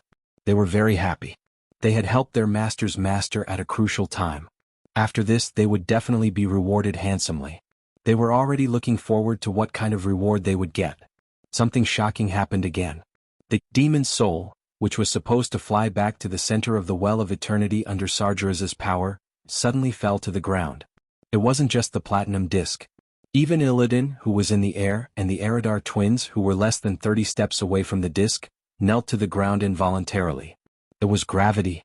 An unimaginable gravity. 2 times. 10 times. 50 times. In just a few seconds, with the platinum disc as the center, everything within a radius of 500 meters was surrounded and dominated by the arcane magic circle that shone with azure light from the deeper underground. A large magic circle that was obviously part of the Forbidden Palace of Azhara overpowered the Gemini's magic circle and controlled the entire scene. Even the magic that Sargeras sent from the teleportation portal was forcibly dispersed by this even more domineering force. Oh, who is it? Who's behind this? Suddenly, the ground at the center of the magic circle opened up. It was a relatively narrow circular area, with a radius of about 5 meters. An unexpected person appeared, Queen Azhara. She was as elegant as ever, and her appearance was perfect. Surrounded by a few personal guards and 2 maids, she slowly walked up the spiral staircase and stood still. Then she raised her head and puffed out her chest. Facing the direction of Sargeras's will, she said something that would make anyone's balls ache. Sargeras, do you really want to marry me and make me the queen of the Burning Legion? Let me share your power and glory? Everyone who heard this was dumbfounded. Most of them only knew that it was Queen Azhara who single-handedly attracted the Burning Legion, but no one knew that the queen had such an idea all along. Different races, different styles. She actually wants to date? Everyone's reaction was one word: dumbfounded. Chapter 1062. It sounded exaggerated, but when one thought about it carefully, it made sense. The stubborn high elves attracted the Burning Legion in pursuit of greater power, and they called Sargeras God and Creator over and over again. They longed for self-evolution, longed for more power and power, but what did they get in the end? Apart from the most fanatical ones who followed Sargeras to become satyrs, the remaining high elves were actually feeling uneasy and afraid. If it wasn't for Duque temporarily comforting them with the demonic crystals after Archimonde's arrival, perhaps guys like Dethrima would have split up earlier. In the original history, Queen Azhara had always foolishly believed, or perhaps hypnotized herself, that as long as Sargeras married her, everything would become perfect. In this way, she and her followers would be able to bear the consequences of the destruction of their country and territory. After all, if she became the mistress of the Burning Legion, she and the High Elves would obviously gain more. Unfortunately, this beautiful fantasy was mercilessly pierced by the cruel reality. None of the lords of the Burning Legion took the High Elves seriously.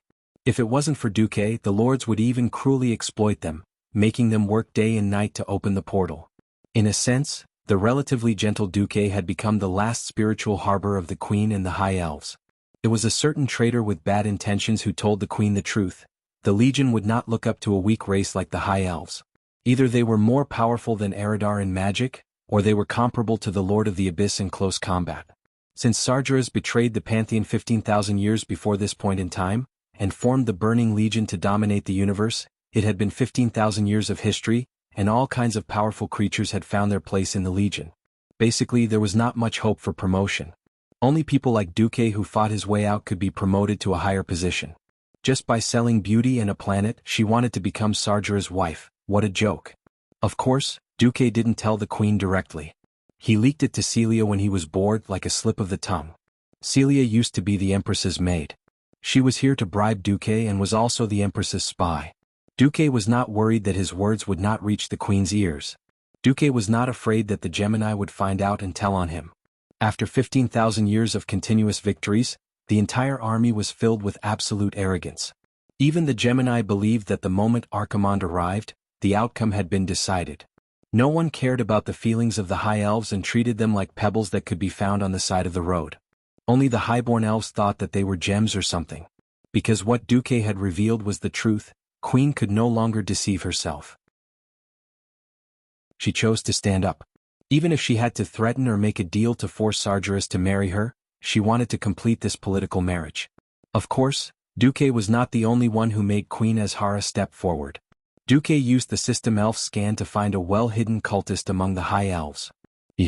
When it came to unscrupulous brainwashing, there was really no one better than that one.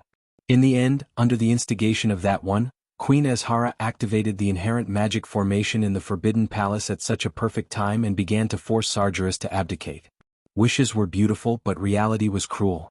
Who was Sargeras? Just because of a disagreement, he flipped over his boss's car and ran off to work alone. Then, as if he had too much on drugs, he casually killed hundreds of millions of creatures every few days. It seemed that such an existence would bow down to a mere elf? Then where would King Sargeras put his face in the future? Moreover, Azhara was not a beautiful orc with sexy fangs in her mouth. Her chest was as big as a coconut, her waist as thick as a bucket, and her butt was as hard as a rock. No way. Of course not. President Sargeras swore to die. His earth-shattering roar resounded throughout the world. Even the thick black clouds in the sky were shaken away. What a joke. No one has ever threatened me, Lord of the Burning Legion. Demon King Sargeras, not in the past, not now. Not in the future. Insignificant worm Azhara, are you ready to pay the price for offending me? Ah. Ha ha ha ha. Ha ha ha. Azhara laughed. Her staccato laughter gradually became maniacal. Everyone who heard Azhara's laughter could feel the ominous and hopeless tone in her voice. Far away in the twisting nether, Tyrant couldn't help but hug Duque's waist tightly. On the other side, Azhara had indeed fallen into some kind of extreme hysteria. Ha ha. Sargeras, for you, I am willing to go against the entire world. Now all the gods and demigods in the heavens as well as my people want to tear me into pieces.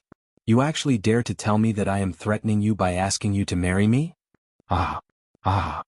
Actually, President Sargeras was also very bitter.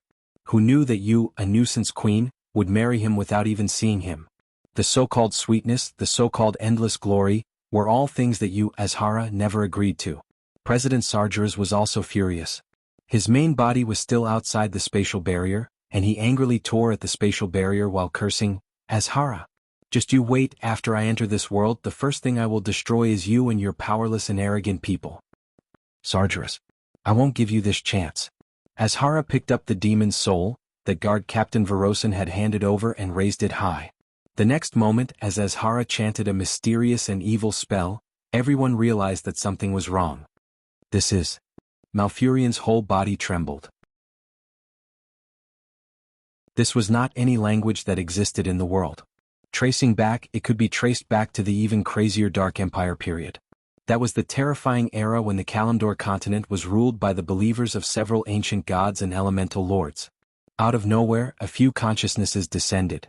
Yes, that's it. Well done. Azhara, you will receive a reward. This continent will be destroyed, we will be free, and a new order will be established on the ruins. You will become the unique queen of this planet. Malfurion's face turned green. Not good. It's the few ancient gods of Enzoth. With the ancient gods in hand, it was definitely not a good thing. No one had thought that the crazy ancient gods would actually want to blow up Kalimdor so that they could escape the cage left behind by the creation titans.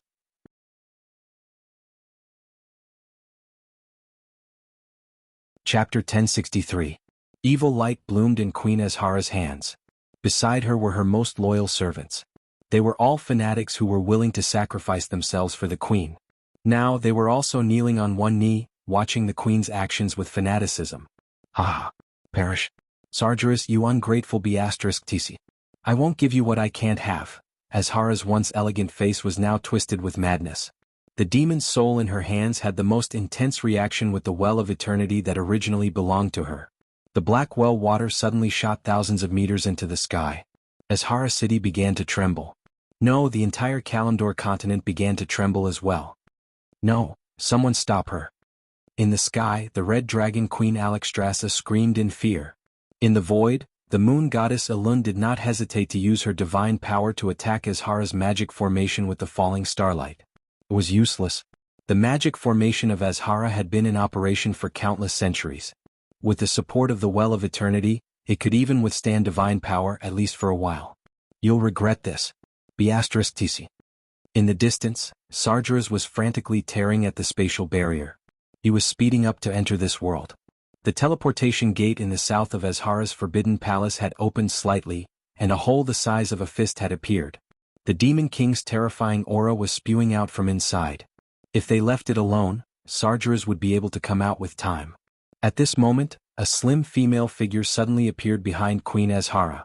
Ah! Tyrant, who was watching the live broadcast in the twisting nether, exclaimed.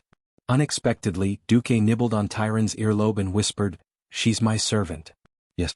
A servant who seemed to have entered without permission had changed the entire situation. Queen Azhara would never have thought that someone would be able to sneak behind her even after she had sealed off the magic circle and isolated herself from the outside world. Your Majesty. The guard captain, Varlason, drew his sword decisively. He was half a step too slow. Vanessa snatched the demon's soul from Azhara's hand. She didn't attack Azhara directly because Duque had repeatedly told her that the queen's magical protective gear was terrifying. It was completely synchronized, and Azhara's magic circle actually had such a small gap. Everyone could see that Ronan was pressing something that looked like a pillar. The magic radiance spreading from his hand told everyone that this was his doing. Under the guidance of a certain traitor surnamed Du, Luo Ning effortlessly found the node of the magic formation that outsiders didn't know about and interfered with it. Vanessa threw Demon's Soul to Malfurion in the most glamorous way. Roddick, Alexstrasza, please lend me your strength. I might even have the chance to destroy the portal. Hurry, the chance is fleeting. Malfurion shouted.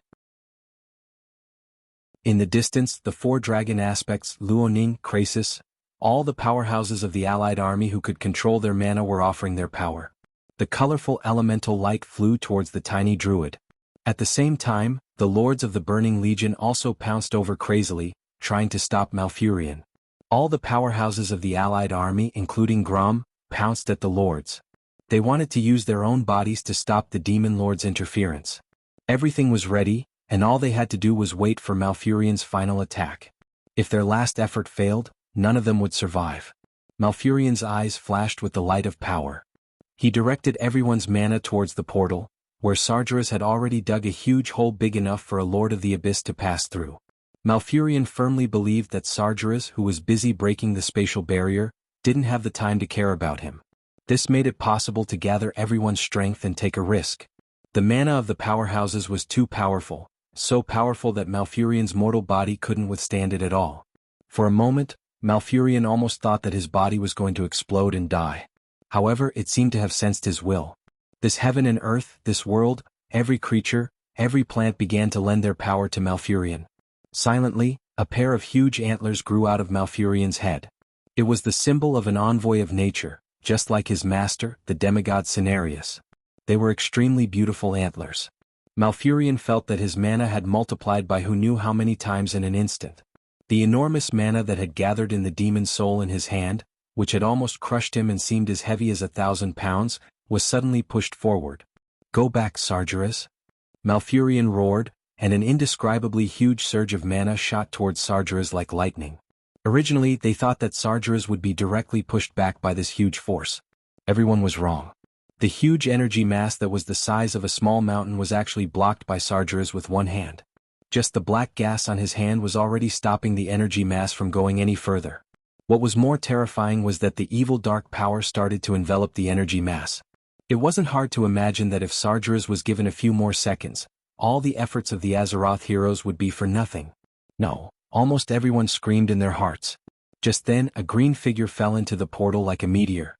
The green figure was so inconspicuous that if they didn't pay attention, they would easily have missed it. In the next moment, everyone saw a shocking scene. Sargeras, the great demon, was actually injured, but only a small one. There was a shallow wound on his right leg. Krasis' sharp eyes recognized that it was caused by a large sword. It was Brock's blade of cataclysm. Every transmigrator's eyes were filled with bewilderment. None of this seemed to be possible. However, the magic sword that came from Archimonde's corpse 10,000 years in the future had really injured Sargeras. This top-grade greatsword had caused substantial damage and pain to Sargeras, who had an extremely high defense. Malfurion seized the opportunity when Sargeras was momentarily distracted. Explode.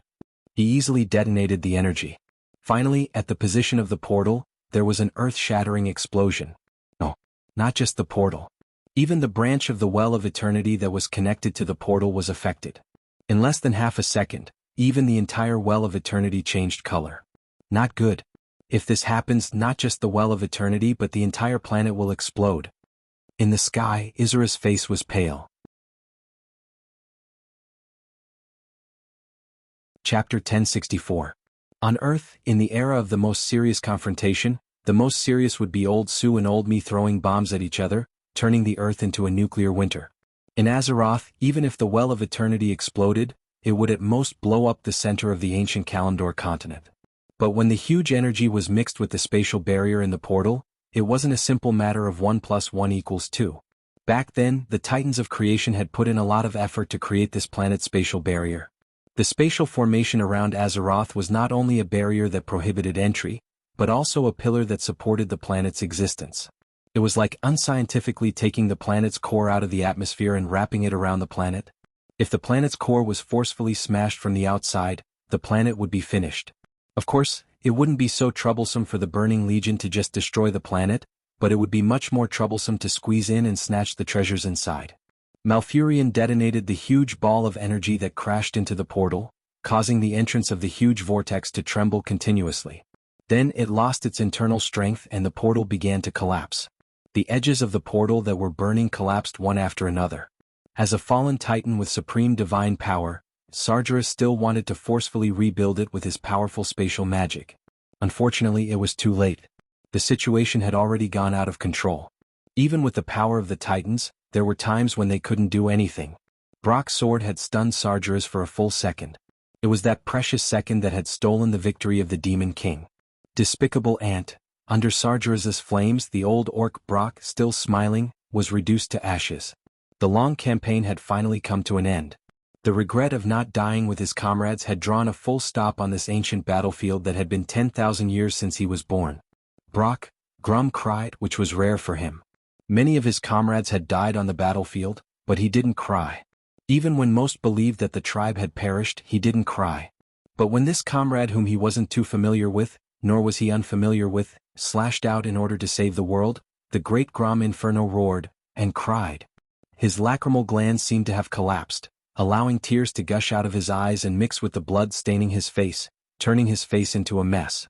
Unfortunately, not many beings had the time to notice Master Roar's feelings.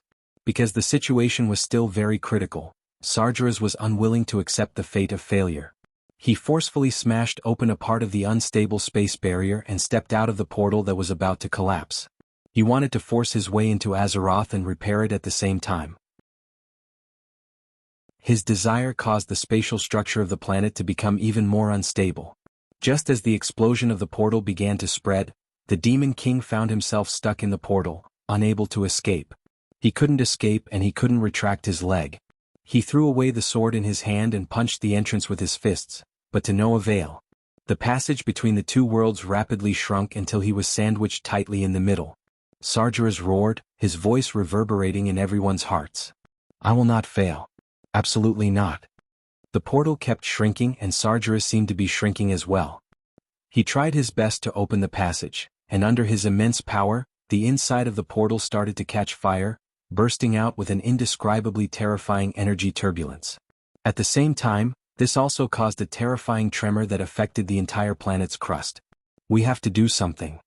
Nosdorma roared. We have to push Sargeras out or he'll bring us down with him. Alexstrasza was like a madman, forcefully taking on the big moves of the three demon lords, and rushed towards the portal. Unfortunately, she was still too far away. Is this the end? Malfurion was the most desperate. In order to stop Sargeras from entering this world, he was the one who had detonated that ball of energy. Who would have thought that this was considered doing bad things out of good intentions? If Sargeras came in, the planet would be destroyed. If the portal exploded, the planet would still be destroyed. After working so hard for so long, this was the result of despair. Who could take it? At this time, many demon lords stopped, and so did the heroes of the Azeroth Coalition army. Everyone stared in the direction of the portal with the greatest fear and despair. They were waiting for the situation to change. If it really exploded, then everything they had done would be for naught. No. Master hasn't done anything yet. Vanessa said. Yes. Master loves to do big things. Ronan replied. I don't want to admit it, but at a time like this, we can only rely on him. Even Krasis nodded. After spending so much time together, Malfurion knew very well that these mysterious powerhouses were all heroes with good hearts. They had the most noble sentiments and the most resolute will to fight. They could be said to be the most resolute and perfect comrades. The him they were talking about was naturally the Nothing, who had helped Malfurion and imprisoned him. He was also the Dukong that Tyron had mentioned later on. In the end, we still have to rely on that Dukong? Malfurion's mouth was full of bitterness. He thought of many things. He thought of the peaceful days in the past, and the time he had strolled in the lush garden with Tyrant. He couldn't help but think that his last hope had actually fallen on that mysterious Dukong. How laughable. So many mortals, so many powerhouses, even demigods and true gods, all wanted to break the shackles of fate and control it with their own power. But in the end, they could only rely on Dukong, who was hiding in the Burning Legion. Malfurion thought of the time when Tyrant cried and asked his trapped soul, what should I do? The helplessness of giving up on love still gnawed at his heart like a poisonous snake. Bastard. I don't care if you're willing or not. You've already taken away my most precious thing, and the fate of billions of lives on this planet is in your hands. Don't disappoint us. Otherwise, even if we die, we'll curse you with the fiercest power possible. Malfurion thought back to Duque's pitch-black appearance and tried to convince himself to trust this mysterious and unreliable fellow. It was rare that even Malfurion the honest guy let out such a cry. Not to mention other existences. Oh, who was it? It didn't matter who it was. Who could save Azeroth? Come quickly. This world is going to be destroyed. In the twisting nether, Tyron was so shocked that she couldn't speak. At this moment, Duque suddenly grabbed her hand and smiled. Did you know? The best singers are always the last to appear. Under the gaze of tens of thousands of people, as the Demon King roared and hit the wall with all his might, a huge shadow of a black figure suddenly appeared above the portal. It was Duque in his shadow form. Come back, Sargeras. The next moment, an irresistible suction force came from the other end of the portal and forcefully pulled Sargeras back into the portal. Chapter 1065. Master. Master. I knew it, bastard, couldn't you have shown up earlier? Vanessa, Ronan, Krasis, and Grom spoke in different tones, but they expressed the same meaning. The surrounding experts immediately realized who this black figure was. Could he be? Alexstrasza was stunned. I'm afraid so. Isra nodded lightly. According to the moon goddess Elun, these demigods all knew that there was a super spy in the allied army who had infiltrated the highest level of the Burning Legion. Although no one knew who this spy was and no one knew what this spy could do. But in the end, at the most critical moment, the spy boss suddenly jumped out and set Sargeras up. This was really a big event that the Allied army was happy to see. Sargeras used his sharp fingers to firmly grasp the unstable inner wall of the portal. Your infernal affairs. Impossible. President Sargeras' eyes widened.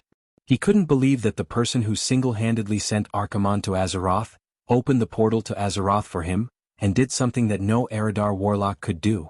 A new Void Lord with a bright future would betray him at this time. Did the intelligence of the Titans drop after they fell?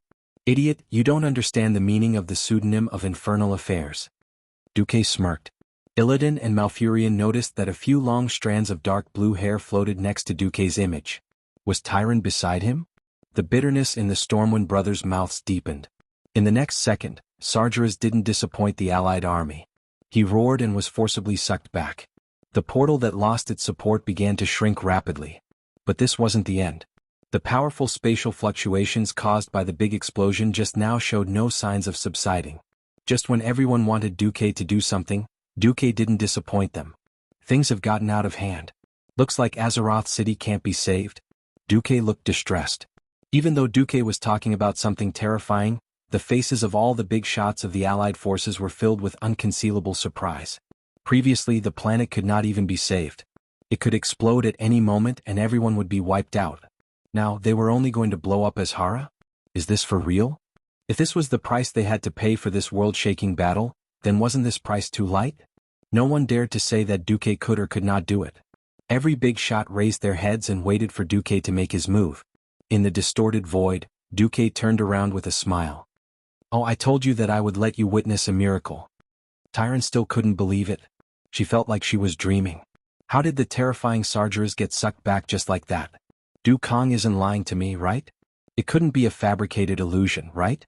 If these were all illusions, then weren't these illusions a little too realistic? Tyron suddenly realized that Duque was holding her hand and pressing a large blue button. Just now, Duque had pressed the leftmost button. This is the second button that will make the Burning Legion pay a heavy price. You've wronged yourself and sacrificed so much. Shouldn't you vent your anger now? Tyron was completely dumbfounded. She subconsciously chose to believe Duque, and pressed the button with her trembling hand. In Azeroth, although the Demon King had been sucked back, which was an unbelievable result, the crisis was still there. Either the following explosion would destroy everything, or the portal would remain open, and the Burning Legion and Sargeras would still have a chance to enter Azeroth again. Just then, the intense explosion that seemed like it was about to spread to the entire world suddenly stopped. There was a sudden deathly silence in the air, as if the entire world had become silent. The wind stopped, and even the water from the well of eternity that had almost reached the sky fell back down. There was no longer any sound. This strange scene made all the big shots of the Allied forces look at each other. 3 seconds later, the roar of the wind resounded throughout the well of eternity, Azeroth, and even the entire Kalimdor continent. A seemingly chaotic gust of wind surged in the air. Even though it was turbulent, it had the power of a hurricane. Fortunately, Isra managed to dodge it in time. Like an apocalyptic storm, the wind blew violently. It was more violent than any hurricane that mortals had ever seen before. The giant dragons in the sky were caught off guard and were sent spinning in the air, flying around randomly and even crashing into each other. Unexpectedly, they soon regained their balance. Only a few unlucky ones who collided with each other grimaced in pain, but this was nothing to the thick-skinned wyverns. More importantly, the wind just now seemed to have disappeared. The focus wasn't on the wyverns but on the demons. The Doomsday Guards and all the flying demons couldn't escape this disaster. These winged demons couldn't control themselves in the air, and they couldn't do anything about the terrifying hurricane. A few demons crashed into each other, their skulls cracked and limbs broken. Many demons died just like that. But in the strong wind, their corpses didn't fall down. Instead, they spun rapidly on the surface of the Well of Eternity. It was as if a supergiant was drinking pearl milk tea, and these tragic demons were the so-called pearls.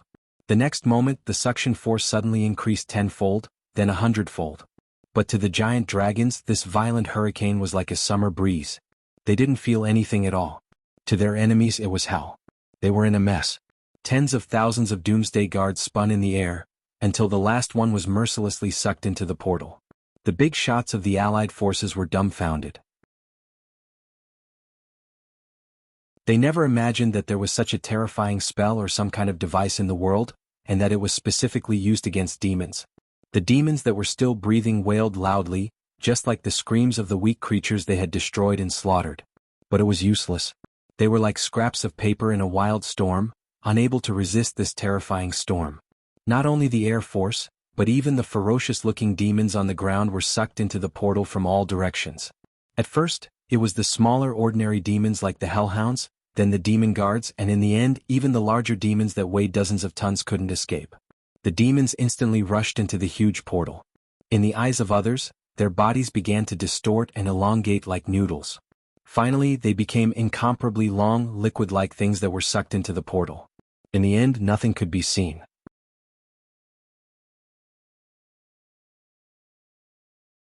Chapter 1066. The terrifying suction force spread to the demon lord's body. Manaratha's movements started to slow down. He looked at an Eridar and realized that the same thing was happening to an Eridar warlock. The night elves didn't seem to be affected much, but their movements were getting slower and slower. What happened? He muttered to himself.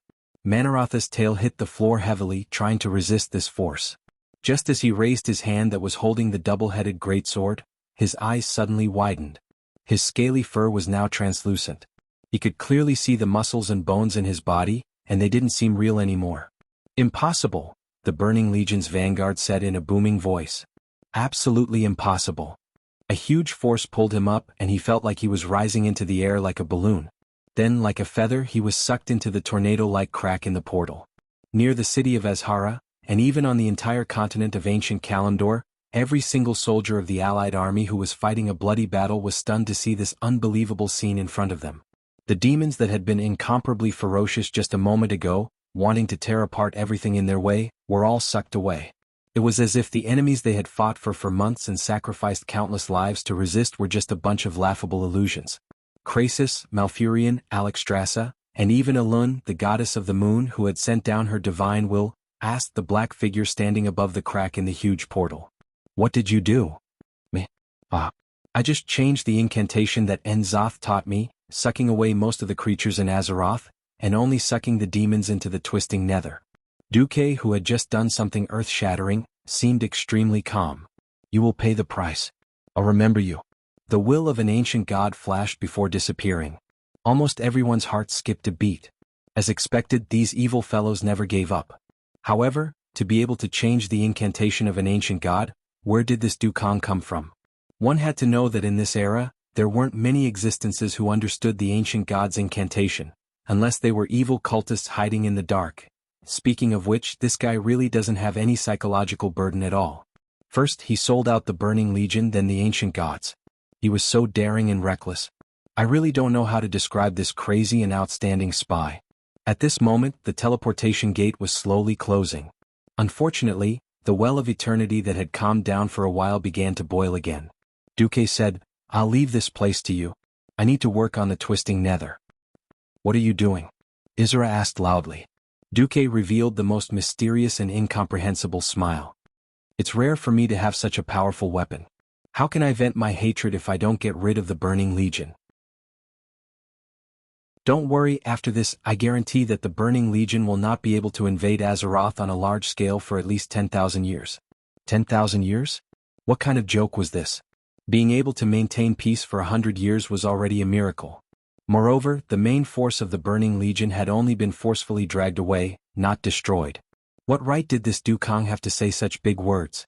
Unless, an idea that could not be any crazier began to emerge in the minds of all the experts. Could this guy be? They really wanted to imagine what Duque would do, but there was no time. A huge black light began to bloom on the Well of Eternity. A terrifying tremor that seemed to never stop spread in all directions along with the magic power of the Well of Eternity. Kaboom! With a loud noise, a huge crack at least 100 meters wide split the entire city of Azhara in half, and the huge crack was still showing signs of expanding. The powerful magic seal was still protecting the forbidden palace of Azhara, but no one knew how long it would last. Go. The giant dragons descended and rescued the heroes who had been fighting on the ground. Where's Tyrant? Tyrant hasn't returned yet. Illidan yelled at his brother. Malfurion's body trembled. I don't know, will he? The he was referring to was of course Duque. No one knew what Duque was going to do next.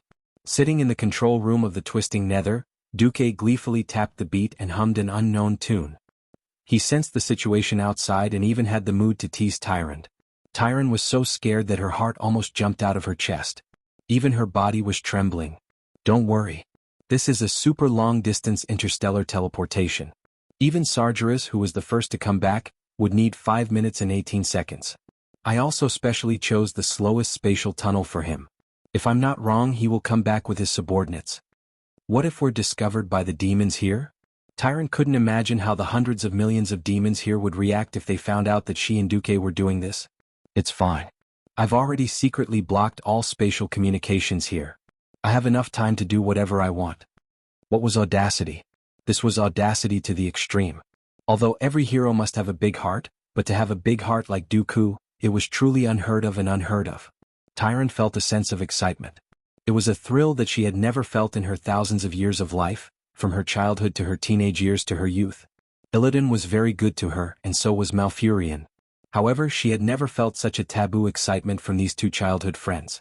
Ever since she was young, she had always followed the rules, listened to the sounds of nature, and followed the teachings of the goddess. She was the spokesperson of the goddess, the example of all that was good. She had never tried to play with the Burning Legion, who could destroy the entire world in the palm of her hand. Walking on a tightrope on a mountain of blades. Dancing on the tip of a blade. Disco dancing at the gates of hell. There was nothing more exciting than this in the world. Her heart was racing, her adrenaline was pumping out adrenaline, and the endorphins in her brain were spreading joy. From the misery, grievance, and terror after being captured to the fact that the situation was about to turn around and they were about to successfully defend Azeroth and become a special existence beside the great hero of Azeroth, the complex emotions brought about by the ups and downs were indescribable. The more Tyron thought about it, the more excited she was and the more afraid she was. Unknowingly, all her thoughts and concerns were placed on this strange man who had once rudely dominated her, gave her despair, and gave her the greatest hope. We're finally at the last step. Duque laughed. You're tuning in to the Han Lee's Wuxia Chronicles YouTube channel. We're so grateful for your support, and don't forget to subscribe to join us on this incredible journey through captivating stories. Your generosity through donations truly makes a world of difference, as it's the primary source of revenue that allows me to expand and enhance this channel for you. Thank you from the bottom of my heart for being a part of this adventure.